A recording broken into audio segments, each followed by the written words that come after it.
Dalam surah Al-Isra ayat 85, Allah mengatakan bahwa ruh itu adalah urusannya dan manusia hanya diberi sedikit ilmu. Dan hanya melalui ruh itu pula kita bisa mengenal Allah. Seperti kata para ulama, siapa mengenal diri, dia mengenal Tuhannya. Diri yang dimaksud itu adalah ruh. Pertanyaannya, ruh itu sebenarnya apa? Itulah yang telah banyak diurai dalam buku Rahasia Iman, Revolusi Spiritual, Hati Nurani, dan Rahasia Negara. Ruh manusia dan binatang itu berbeda. Ruh manusia ada 3, sedang binatang hanya 1. Apa itu yang 3? Yang pertama, ruh manusia dan binatang itu sama sebagaimana kita makhluk hidup, yang dalam ilmu-ilmu filsafat disebut ruh bawaan, ruh alamiah, atau ruh hewani. Atau dalam bahasa sehari-hari namanya nyawa. Itulah ruh yang pertama, sebagai kita makhluk hidup.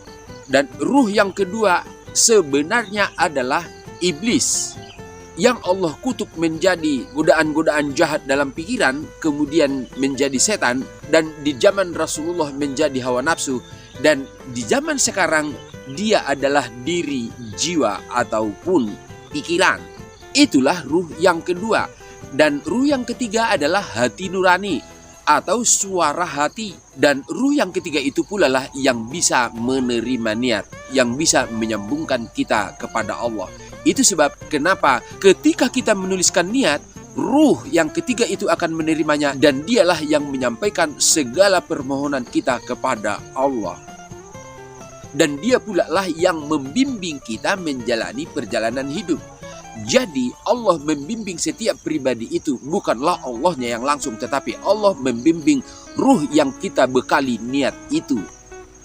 Dengan demikian kita telah menjadikan Allah sebagai pembimbing, bukan lagi iblis yang membimbing. Itulah yang dimaksud dengan seperti di video sebelum, kita telah menjadi manusia robbani setara dengan para nabi. Manusia-manusia yang setara dengan para nabi itulah yang mampu melahirkan peradaban suci yang bisa melenyapkan zaman goro-goro atau zaman dajjal yang sedang terjadi sekarang. Mungkin itu yang Allah maksud dengan judul buku Hati Nurani Bangsa Berzikir Sepanjang Masa. Itulah agama Allah. Allah sebagai pembimbing manusia, tetapi dia membimbing melalui ruh yang Allah tiupkan saat kita berusia 3 bulan 10 hari dalam kandungan.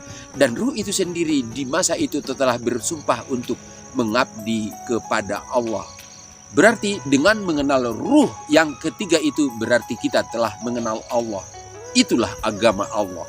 Dengan agama Allah kita mutlak pasti bisa mewujudkan Indonesia bangsa pemimpin dunia, negara bagai surga.